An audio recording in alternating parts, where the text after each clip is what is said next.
Oui, c'est une première aujourd'hui parce que normalement, nous diffusons notre table ronde soit à partir de Saarbrück ou à partir de notre bureau à Paris, les locaux que nous partageons avec la région Grand Est.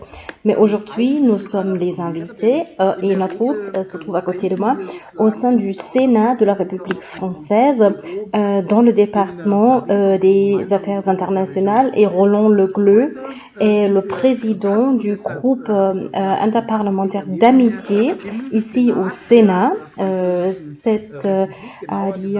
Il occupe la même fonction que Monsieur Tobias Hans occupe au sein du Bundesrat en ce qui concerne les liaisons franco-allemandes. Et Ronan, je vais te donner la parole dans quelques instants, mais je souhaite d'abord saluer toutes et tous ceux qui nous suivent aujourd'hui sur la plateforme, sur Facebook, mais je salue également les intervenants. Vous savez que vous y avez la possibilité de vous informer sur la stratégie France du gouvernement de Lantesar et de discuter avec nous. Et aujourd'hui, nous avons des invités, des intervenants qui étaient actifs dans le domaine franco-allemand avant la naissance de la politique France officielle du Lantesar. Les invités de l'économie, représentants de l'économie sarroise qui vivent le franco-allemand dans leur quotidien. Tout d'abord, membre du directoire de la banque sarroise, M. Franck Eloy, qui participe depuis Strasbourg. Je ne le vois plus. Ah oui, je le vois, donc il se trouve à Strasbourg. Dominique Wein, le directeur du conseil d'administration de la Banque populaire Alsace-Champagne-Ardenne, ainsi que M. Jochen Legnater, directeur de la SARLB France, et Michel S. du pôle franco-allemand, qui entretient des relations économiques avec l'Allemagne et la France et que se trouve vraiment au centre de la coopération économique franco-allemande dans notre région. Nous allons discuter de ce que la SARLB fait également dans son réseau et je l'ai déjà dit, Monsieur Dominique Wein représente pendant cette table ronde les partenaires de la banque sarroise en France parce qu'un des piliers très importants est la force économique que nous tirons grâce à cette orientation vers la France. La France est le pays d'exportation le plus important pour les entreprises sarroises et la France est bien sûr également pour la SARLB, la banque régionale sarroise, un marché très important et les intervenants vont nous présenter beaucoup de points très intéressants. J'ai d'abord le grand honneur de donner la parole à Monsieur le sénateur Ronan Le Gleut, qui va maintenant adresser quelques mots à nous. En tant que sénateur, il représente au sein du Sénat français les Français établis hors de France, donc moi par exemple. Donc j'ai donc indirectement voté pour lui et Ronan, c'est un plaisir pour moi que tu aies pris le temps d'adresser quelques mots à nous après notre réunion. Merci beaucoup, Monsieur le secrétaire d'État, cher Roland. C'est un plaisir, c'est un honneur de participer à votre table ronde. Aujourd'hui, le groupe interparlementaire d'amitié franco-allemande a discuté avec Monsieur le secrétaire d'État au sein du Sénat. Nous avons discuté la thématique de la pandémie de Covid-19 et la façon dont la France et l'Allemagne ont essayé d'accélérer les campagnes de vaccination. Nous avons discuté ces thématiques et il est important pour nous d'avoir maintenant la possibilité donc d'accueillir M. Rolantes au sein du Sénat. J'aimerais également dire comment il est important pour nous que le Lantesar ait une présence permanente à Paris. Parce que les liaisons, les relations économiques franco-allemandes sont très étroites, mais ceci est notamment le cas entre la Sarre, la région Grand Est, mais la Sarre et la France dans son entité. Les relations économiques sont très importantes. Il est donc très intelligent, très judicieux que la Sarre ait une présence permanente à Paris. Parce que si on veut comprendre le pays, il faut voir les régions, mais également la capitale. Parce que la capitale joue un rôle très important au sein de la politique française. Et la Sarre a bien compris cela en ce qui concerne les relations économiques. Et je pense qu'on peut dire que la Sarre a donc entrepris une initiative très intelligente, a très bien compris le pays qu'est la France. Ronan, donc merci beaucoup, c'est un plaisir d'entendre ce que tu dis. Et aujourd'hui, nous avons le plaisir de donner la parole à ceux qui nous ont permis d'avoir cette présence à Paris en 2015 ou en 2016. Nous avons pu faire les premiers pas à Paris parce que on nous a donné la possibilité d'être le sous-locataire de la Sarre ALB à Paris. Donc, grâce à l'entreprise, grâce à l'initiative entrepreneuriale ainsi que le courage du directoire de la Sarre LB, ceci a été possible. Donc, Frank Eloy, je suis très heureuse que tu sois là aujourd'hui. On va maintenant entendre les différentes présentations et après cela, on va discuter les relations économiques franco-allemandes et le rôle de la Sarre LB. Frank, tu as la parole et je te remercie d'être parmi nous aujourd'hui. Oui, merci beaucoup. Monsieur le secrétaire d'État, cher Roland, Monsieur Leblanc, c'est un honneur particulier pour moi et mes collègues de pouvoir présenter dans le cadre de cette table ronde la Sarre LB ainsi que le pôle franco-allemand. Et c'est également un honneur pour nous d'être chez notre partenaire de coopération, la Banque populaire Alsace-Champagne-Ardenne, dont le PDG va également adresser quelques mots à vous après ma présentation.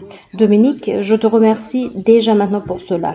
Mais maintenant, permettez-moi de présenter en quelques mots la Sarre LB, la banque régionale franco-allemande. La banque qui est ancrée dans la région, ayant son siège en Sarre, mais ayant également des activités économiques en Rhénanie-Palatinat, dans la région Rhin-Main-Neckar, le Rhin supérieur, ainsi que de manière transfrontalière en Grand Est, Champagne, Franche-Comté, Rhône-Alpes et, bien sûr, Île-de-France, du côté français, ainsi que le Grand-Duché du Luxembourg. Nous pouvons donc dire nous sommes actifs en grande région. Dans cette région, nous nous concentrons sur l'accompagnement des petites et moyennes entreprises, donc des classes moyennes. Nous accompagnons des investisseurs immobiliers, surtout dans le domaine de l'énergie solaire et éolienne, mais également des communes, des entreprises proches des communes, ainsi que des clients privés fortunés. Nous nous occupons de ces clients soit de manière directe dans nos filiales à Sarrebruck, donc ceci était l'origine de notre activité, mais aujourd'hui nous avons également des sites de distribution à Trèves, Koblenz, Mannheim du côté allemand, ainsi qu'à Strasbourg et Paris. Donc, ceci, c'est ce que nous faisons direct et nous coopérons également avec un réseau performant de partenaires, comme par exemple les caisses d'épargne, les Sparkassen en Sarre, ainsi que la BPACC, la Spurcaisse au Luxembourg, ainsi que la Frankfurter Bankgesellschaft, ainsi que d'autres banques pour des clients privés fortunés en France. Notre stratégie est étroitement lié à notre actionnaire principal, donc le Lantesar. Nous faisons donc partie intégrante de la feuille de route du Lantesar dans le domaine de l'économie. Mesdames et messieurs, quand j'ai pris mes fonctions il y a plus que 20 ans, nous avons commencé avec notre stratégie France. Et jusqu'à maintenant, le dernier moment phare était la fondation, la création du pôle franco-allemand il y a 2 ans. À l'heure actuelle, nous sommes en train de valider à nouveau notre stratégie et nous avons une excellence en tant que banque régionale franco-allemande. Environ 50% de nos nouvelles activités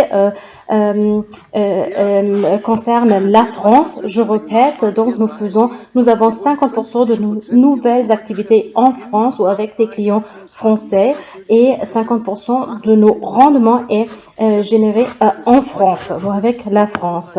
Donc c'est quelque chose d'unique et nous pouvons donc à juste titre dire que nous sommes la banque régionale franco-allemande. Dans le cadre de validation de notre orientation France, nous souhaitons encore plus nous concentrer sur l'accompagnement de projets franco-allemands et d'investissements franco-allemands. Quelques projets qui ont déjà été mis en œuvre ces dernières années seront encore présentés dans le cadre de cette table ronde d'aujourd'hui. Maintenant, je vais revenir brièvement sur notre partenariat avec la BPALC que nous avons fondé il y a 1 an. Pourquoi est-ce que le BPACC est notre partenaire préféré en France? La BPACC est le leader sur le marché concernant les activités de banque d'entreprise en Grand Est. La BPACC offre des offres complémentaires. Nous sommes un institut de crédit allemand, c'est-à-dire nous n'avons pas de IBAN française qui est nécessaire pour certains virements. Donc la BPACC s'occupe de cela. Est mandaté par nous de faire cela. La BPACC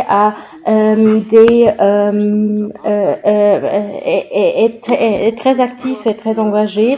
Nous entretenons des contacts personnels avec beaucoup d'entre eux et la BPACC fait partie du groupe Banque Populaire France et dispose donc d'un réseau au sein de la France. Nous pouvons donc de manière indépendante de notre éventail d'offres offrir à nos clients tous les produits. Je parle toujours de la plus-value pour les clients de la SAR-LB, mais également pour les Sparkassen en SAR ainsi que la BPACC. Et c'est un partenariat entre amis que nous allons également en dehors des activités centrales élargir par exemple dans le domaine d'un échange juridique et l'échange que nous avons eu aujourd'hui avec les représentants de la BPACC était dédié à cela. J'ai maintenant l'honneur de donner la parole à Monsieur Dominique Wein, CCO de la BPACC. Dominique, la parole est à toi. Dominique Wein, CEO der BPALC übergeben darf. Dominique, ta piste. Monsieur le secrétaire d'État, Roland Thijs, mesdames et messieurs, j'aimerais vous remercier chaleureusement de m'avoir invité à participer à votre table ronde. J'aimerais d'abord présenter brièvement la Banque Populaire Alsace-Champagne-Ardenne, Champagne, et après cela parler des stratégies de développement d'entreprises, surtout notamment le très bon partenariat, l'excellent partenariat que nous avons créé avec la SAR-LB. Donc, je m'excuse, je n'ai pas assez de connaissances de la langue allemande, c'est pourquoi je vais maintenant donner la parole à ma collègue qui va faire une présentation pour vous. Oui, bonjour. La BPALC est une banque coopérative dont le capital social est détenu par plus de 340 000 membres. Elle fait partie du deuxième groupe bancaire le plus grand de la France. Elle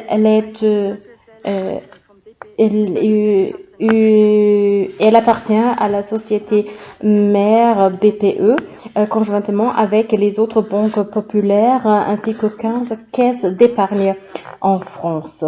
Sa zone de chalandise regroupe la région Grand Est, à l'exception du département Ardennes. La BPALC est une banque de clients privés ainsi que des petites et moyennes entreprises, des agriculteurs et les viticulteurs. Le produit net bancaire s'élevait à 566 millions d'euros avec un bilan total de 35 milliards d'euros. Les prêts en cours s'élèvent à 26 milliards d'euros. En raison de sa situation géographique, la BPALC a toujours entretenu des relations avec les entreprises allemandes ou les entreprises avec du capital allemand. Environ 600 entreprises allemandes sont des clients de la BPALC.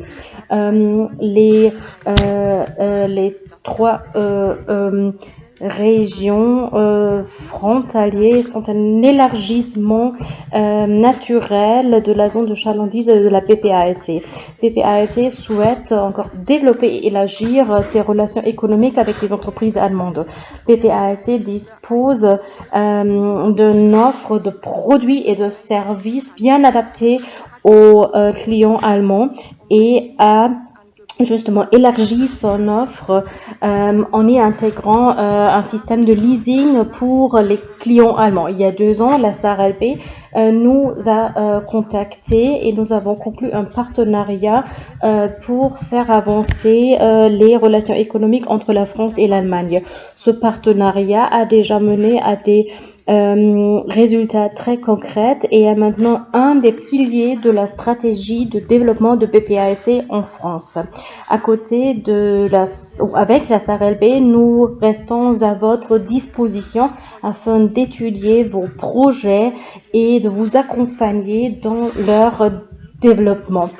Dominique, je vous remercie de votre attention et je vous souhaite encore un bon après-midi. Restez en bonne santé et au revoir. Monsieur Wein, nous vous remercions cordialement de votre présentation et nous vous remercions notamment pour ce partenariat très actif. Lors de la discussion, on va peut-être revenir sur la question de la plus-value, donc des avantages mutuels qui résultent de ce partenariat. C'est particulièrement intéressant pour nous de discuter cela dans ce contexte. Mais je vais peut-être poser la question en français à Monsieur Eloy donc plus tard. Mais d'abord, on va entendre la présentation de Monsieur le Dr Jochen Legleiter. Je ne sais pas s'il se trouve à Metz. Ah oui, je le vois.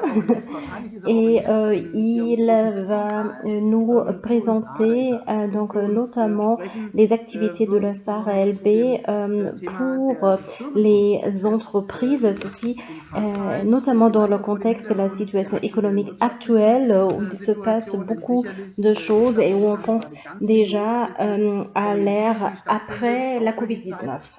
Et quelqu'un qui suit directement l'évolution des choses est Monsieur le Dr Jochen Legleiter. Cher Jochen, tu as maintenant la parole. Merci. Oui, cher Roland, merci beaucoup pour ces mots introductifs.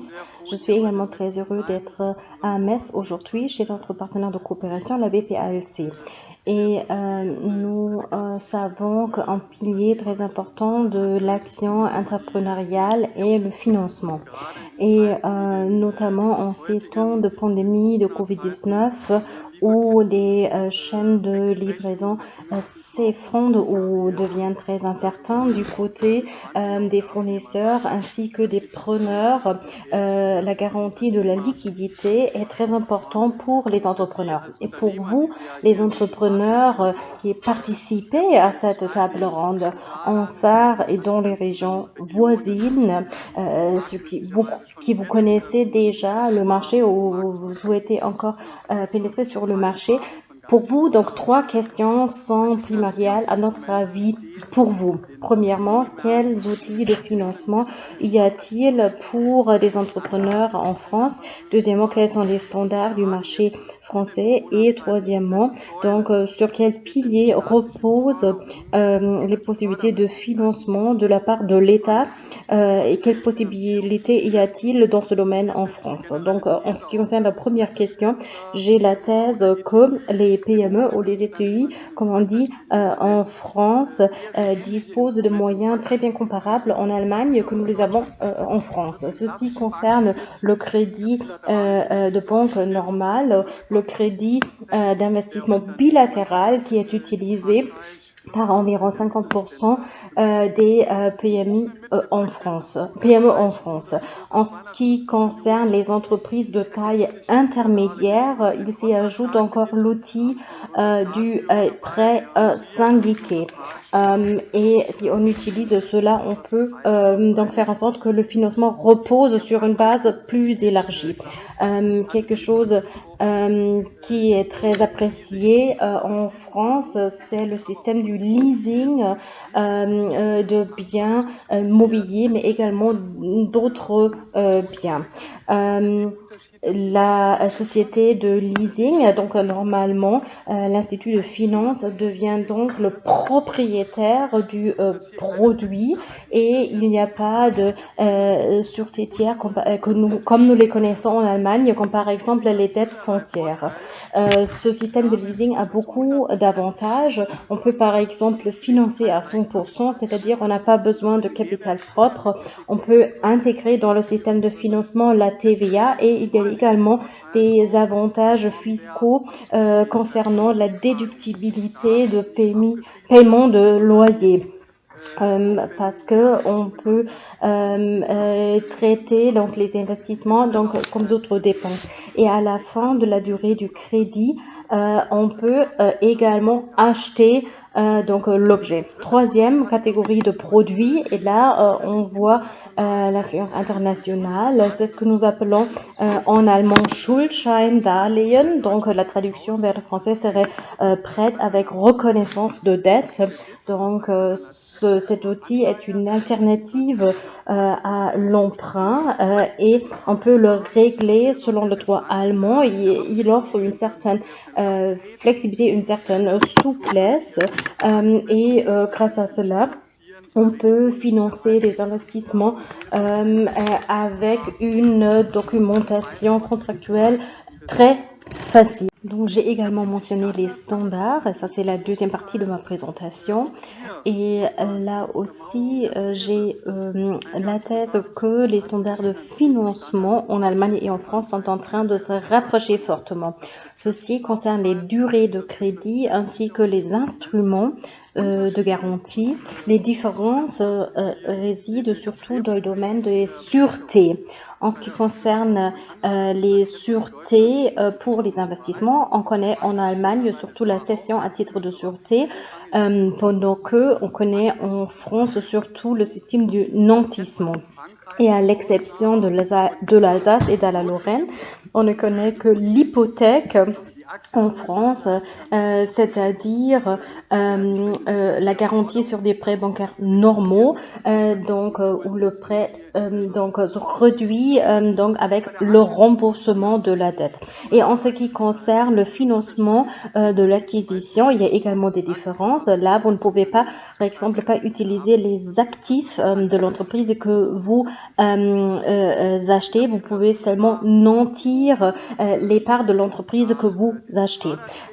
J'ai également mentionné la thématique du crédit donc de développement qui est certainement très intéressé pour vous en tant qu'entrepreneur à l'heure actuelle. Donc là, on peut également dire que les aides de financement de la part de l'État reposent sur 3 piliers en France.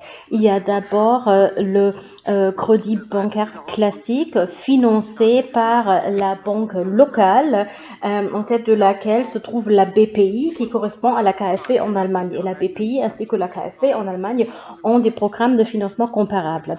Et à l'aide de la banque locale, on peut donner des garanties et ces garanties sont donc garanties là par la BPI. Ceci veut dire que nous avons des modèles comparables en Allemagne et en France et ce qui est particulièrement intéressant en ces temps de pandémie, c'est le PGE, le prêt garanti par l'État. C'est un outil qui est très souvent utilisé ces derniers mois. À la fin du mois d'avril, environ 136 milliards d'euros des financements de cette sorte ont été donnés aux entreprises, ce qui montre que les crédits, et les collègues nous ont confirmé cela aujourd'hui, sont surtout utilisés dans le secteur des petites PME, c'est-à-dire des propriétaires de restaurants et toutes ces branches qui sont surtout concernées par la crise. Qu'est-ce qu'il faut savoir par rapport à ce crédit, cet outil, il est, et ça c'est le point décisif, il ne peut être utilisé que si la crise de l'entreprise a commencé avec la crise de la pandémie de Covid-19. Donc, il ne faut pas y avoir été du problème structurel de l'entreprise déjà avant la crise. Pendant les 2 premiers mois, les banques sont dans le risque parce que la garantie contre la défaillance ne commence à être valable qu'après 2 mois et le système dépend également de la taille de l'entreprise. On peut dire plus l'entreprise est petite, donc plus la somme de la garantie est élevée. Donc elle s'élève normalement à 90% pour les petites entreprises. La durée du financement s'élève normalement à 6 ans. Donc pendant la première année, vous avez déjà la possibilité de rembourser le crédit si vous avez assez de liquidité, mais vous pouvez également l'élargir à 5 autres années. Et vous pouvez profiter de toutes ces possibilités de financement si vous vous adressez à un institut de crédit. Nous sommes à votre disposition.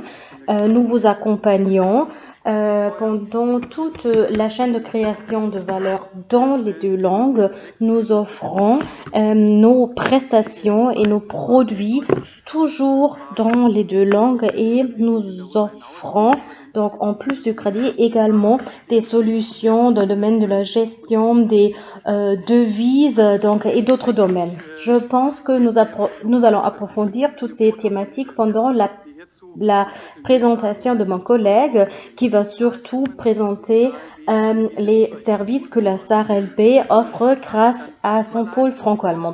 Je peux donc maintenant donner la parole à mon collègue Michel Hess. Je vous dis au revoir de Metz et je vous donne la parole à Saarbrück.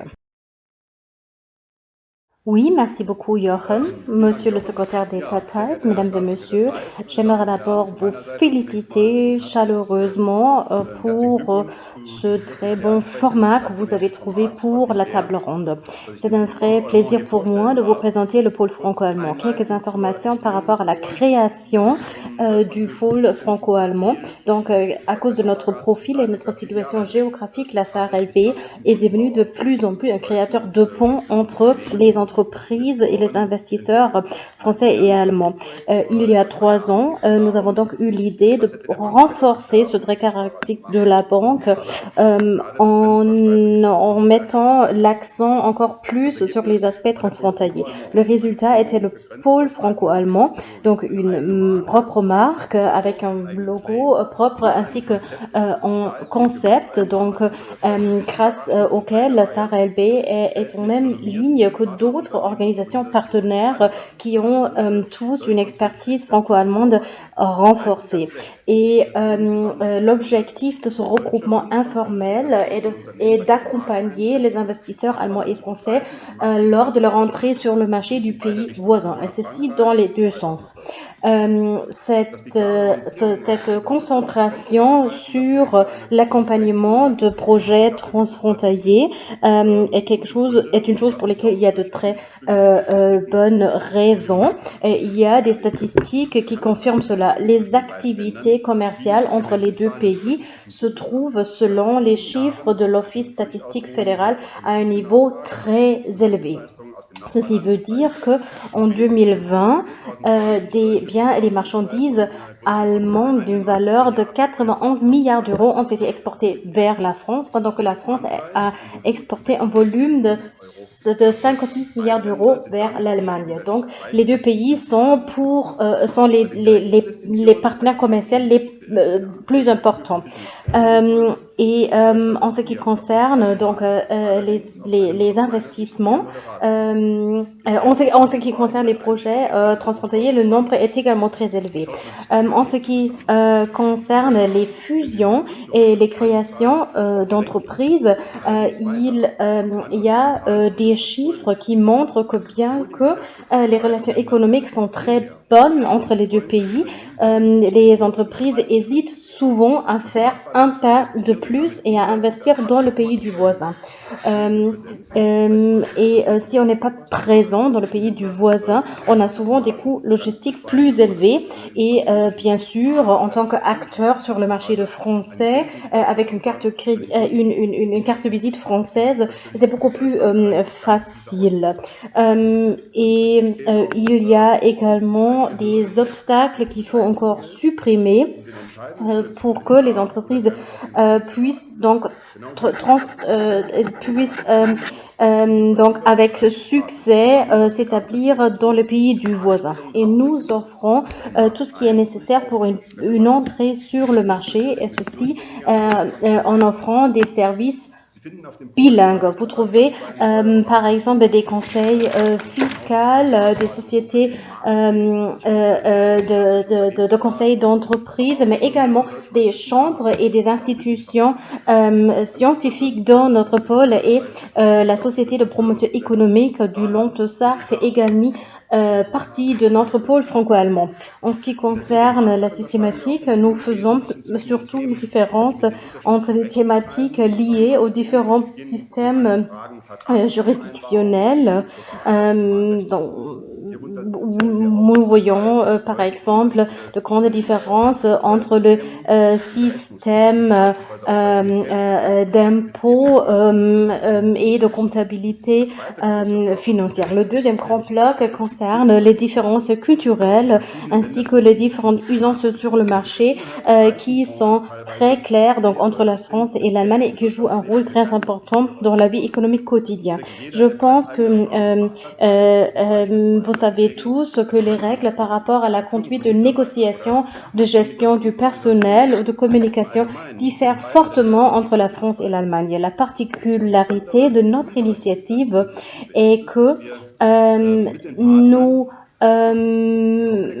traitons les thématiques avec nos partenaires dans des équipes que nous appelons Deal Teams. Et comme ça, nous avons une approche générale qui représente un concept unique.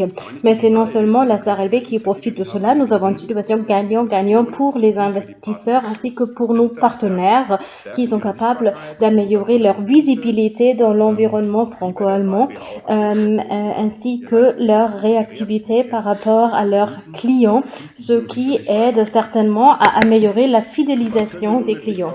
Donc, qu'est-ce qu'on peut dire par rapport à nos activités après 2 ans d'activité? Donc, d'abord, les projets concrets nous sont présentés donc de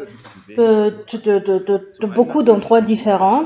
Donc, il y a d'abord la plateforme numérique donc sur laquelle des investisseurs possibles peuvent présenter leurs projets, et les investisseurs ont également la possibilité d'entrer directement en contact avec des experts. Leurs profils et coordonnées ils sont enregistrés de manière détaillée. Et les partenaires peuvent également s'aider mutuellement, et nous avons également souvent des personnes qui nous contactent après nos webinaires, et dans l'équipe, nous prenons également l'initiative et nous adressons des entreprises donc intéressantes sur le marché. En ce qui concerne la taille des projets, donc ils sont souvent très différents, mais souvent nous pouvons dire plus le projet est grand, donc plus les aspects positifs sont grands. Et ce que nous remarquons, c'est que des investisseurs qui ont déjà réalisé un premier projet, qui ont déjà créé leur propre réseau, s'adaptent facilement aux particularités du marché du voisin. Si on a par exemple trouvé les bonnes voies de distribution, les bons partenaires, les entreprises sont souvent capables de développer la même réactivité, la même sûreté que sur leur marché d'origine. C'est exactement pour cela que l'augmentation de la visibilité du pôle est très important. Jetons un regard vers l'avenir. Nous pensons et nous voyons déjà que la dynamique franco-allemande est en train de devenir encore plus importante. Quelles sont les raisons pour cela? Donc, premièrement, parce que les programmes de relance franco-allemand et européen créent certainement des aspects positifs, et nous voyons également une très très bonne liquidité sur le marché, qui vont se refléter par exemple dans le domaine des reprises de biens immobiliers. Donc, ceci était ce que j'ai voulu présenter, et Franck va maintenant vous donner des informations supplémentaires, mais je vous invite également à regarder notre site web, et sur notre site web, vous trouverez également des informations sur 2 événements que nous allons organiser. Par exemple, une manifestation que nous allons organiser en juin, ou 2 manifestations que nous allons organiser en juin concernant la thématique que nous traitons également aujourd'hui lors de cette table ronde. Donc, je vais directement continuer, et je peux dire que c'est toujours un vrai plaisir de voir ton enthousiasme en faveur du pôle franco-allemand et la façon dont tu peux influencer les collègues grâce à cela. Je me permets maintenant de présenter 2 projets que nous avons réalisés grâce au pôle franco-allemand. Donc, premier cas, donc je ne peux pas citer le nom du client, mais c'était une entreprise, une société commerciale sarroise qui était client de la Sparkasse, donc en Sarre, et le projet était le projet suivant.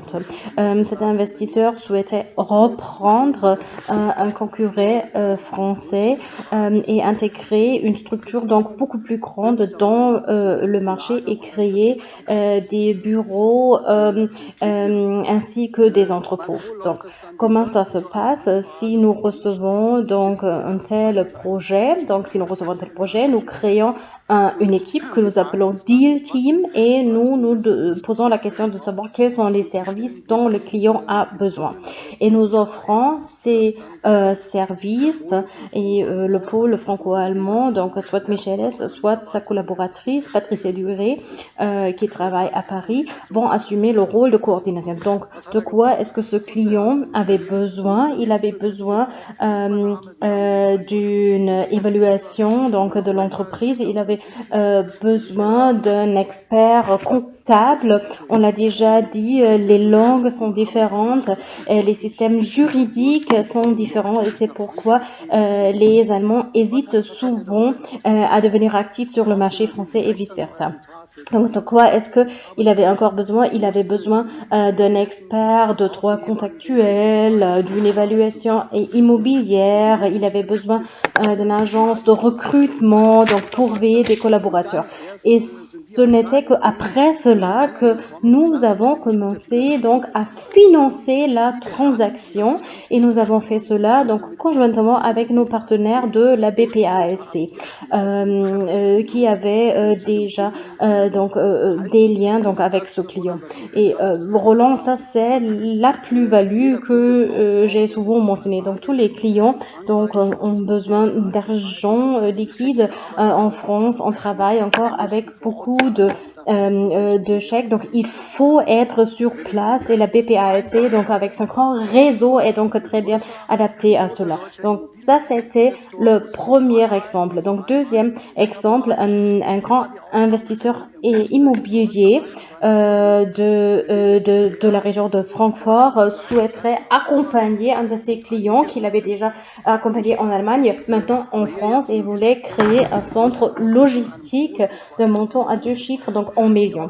Et la tâche était encore plus complexe parce qu'il n'y avait rien d'autre que cette idée. C'est-à-dire, nous, donc, dans le pôle, nous l'avons accompagné lors de l'achat du terrain. Nous avons trouvé un entrepreneur général. Nous avons trouvé une agence de recrutement. Nous avons trouvé donc tous les partenaires qui ont participé à la thématique de la sécurité, un conseiller juridique, etc. Et ce n'était qu'à la fin de cela que nous avons traité la thématique du financement.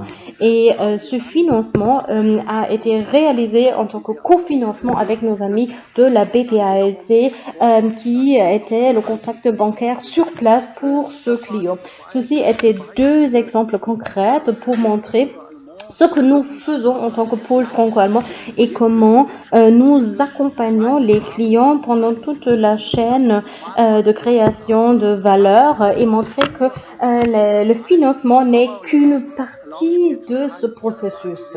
Et je dois dire que nous, en tant que SRLB, on n'aurait jamais pu faire ce financer sans offrir les services supplémentaires que nous pouvons offrir grâce au pôle et c'est pourquoi nous disons à juste titre, donc ça c'est la raison d'être de ce pôle franco-allemand. Donc ceci en tant qu'exemple de notre coopération donc franco-allemande, donc le recrutement donc d'activités grâce à ce pôle et la coopération avec nos partenaires de la BPALC.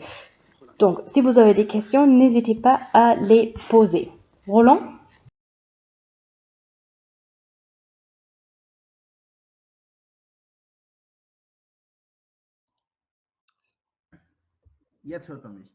Oui, merci beaucoup pour ces présentations qui montrent de manière très claire comment vous êtes capable donc grâce à vos services supplémentaires que vous offrez donc d'élaborer donc un trait caractéristique pour la banque qui sert davantage économique.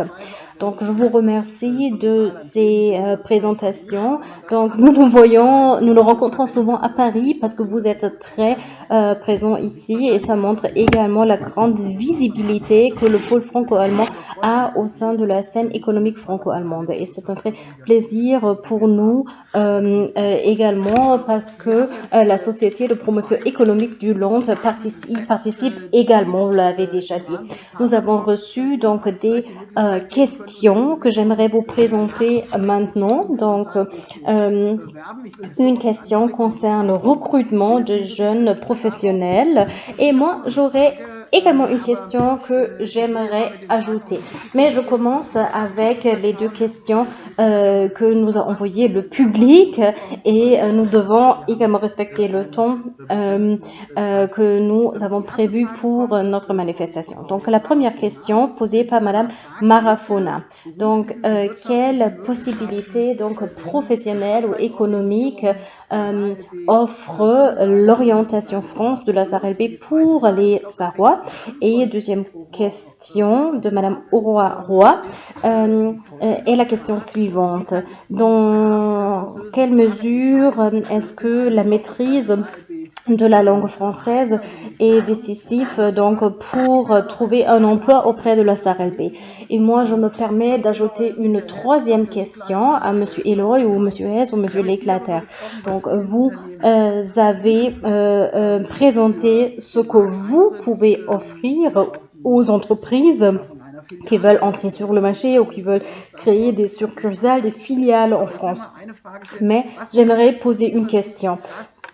Qu'est-ce qui est, à votre avis, l'argument central avec lequel vous contactez des entrepreneurs pour devenir actifs sur le marché franco-allemand? Nous avons vu des projets réussis ces dernières années parce qu'on peut, partant de la SAR, bien être actif sur le marché français, mais il y a certainement également d'autres arguments. Donc, quel est l'argument le plus important que vous utilisez donc pour contacter donc les Sarrois et les faire faire en sorte qu'ils deviennent actifs sur le marché français.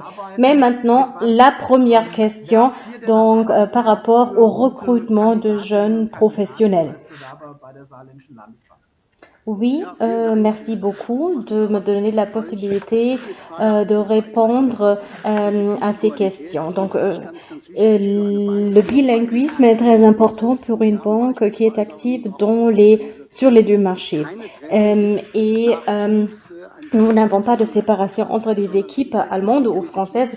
Nous avons toujours des équipes intégrées, c'est-à-dire le bilinguisme, l'allemand et le français, et également l'anglais, ça va de soi, sont nécessaires si on veut réussir en tant que collaborateur de la SARLP. Donc, quelles sont les possibilités que nous offrons? Donc, en raison de notre modèle économique, nous offrons des emplois très intéressants, je l'ai déjà dit. Nous avons des succursales à Trèves, par exemple, où nous accompagnons des entreprises sur le marché luxembourgeois. Donc, il n'est pas nécessaire d'avoir des connaissances approfondies de la langue luxembourgeoise.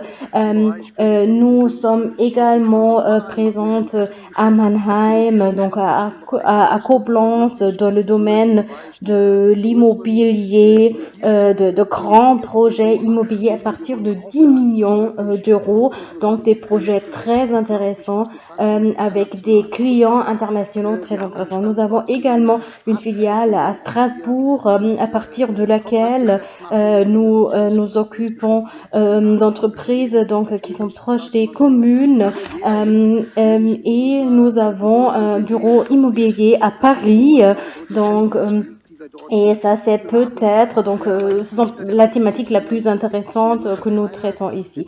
Mais nous offrons également des emplois très intéressants dans le domaine juridique et nous sommes toujours en train de chercher des jeunes juristes. Nous avons 10 juristes à l'heure actuelle et nous cherchons encore du personnel dans le domaine des financements des projets, par exemple en ce qui concerne les énergies renouvelables. Nous nous adressons également à des jeunes ingénieurs, des gens qui s'intéressent pour des aspects techniques. Nous avons également besoin de personnes qui font des analyses, etc. Donc, nous offrons des emplois très, très intéressants et qui sont très stables et très robustes, donc, si je peux dire. Et en ce qui concerne la dernière question, Roland, donc, pourquoi est-ce qu'un Allemand devrait investir en France? Je ne peux que dire que la France est la deuxième économie la plus grande de l'Europe et surtout donc à l'heure de la Covid-19, la thématique de la chaîne de création de valeur est devenue très importante. Et un pays comme la France, avec ses 60 millions d'habitants, et 60 millions d'habitants, ça veut également dire 60 millions de consommateurs, occupe donc une place spécifique. Le problème qu'a la France, c'est donc si un Allemand investit donc en Chine, il n'a aucun problème donc apprendre les normes juridiques chinoises. Mais et les Allemands hésitent souvent à se rendre sur le marché français. Mais je ne peux que dire que si vous êtes vraiment prête à entrer sur le marché français et si vous n'essayez pas d'être donc prussien, donc entre guillemets, vous allez réussir sur le marché français. Donc, si un Allemand veut investir en Chine, il s'adapte au système, mais souvent les Allemands ne sont pas prêts à s'adapter au système français. Mais si on est capable de le faire, on aura une qualité du partenariat qui sera beaucoup plus fort. Ce qui est très important, c'est la fiabilité et Dominique peut certainement confirmer que chaque investisseur qui est prêt donc à devenir actif et on a de parfaits exemples donc pour cela on s'arrête. Il y a par exemple un constructeur de cuisine qui a construit, qui a établi son usine à Sarlouis, donc directement à côté de la frontière française. Pourquoi il a fait cela? Parce que comme ça, il est très facile d'entrer sur le marché français. Et je ne peux que dire que le marché français attend des produits allemands. N'est-ce pas, Dominique?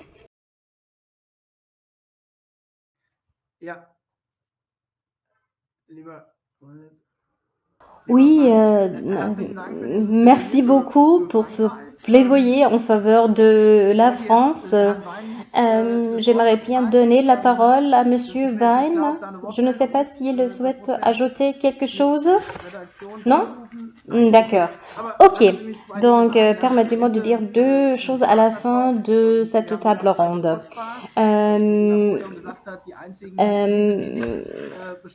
On va donc terminer cet événement donc à l'heure donc comme prévu. La SARLB est une entreprise très intéressante pour les jeunes gens qui commencent à travailler. Donc moi par exemple, j'ai commencé à travailler pour la SARLB après mes études et j'ai fait cela parce qu'au sein de la SARLB, donc on peut encore apprendre des compétences interculturelles et ceci fait de la SARLB donc une entreprise très intéressante. Et je ne peux que partager votre opinion que si on veut devenir actif sur le marché français, il faut s'adapter donc aux usances donc en France. Et si on est on est prêt à faire cela, les Allemands et les Français sont de très bons partenaires. Vos activités montrent cela. Et la SARLB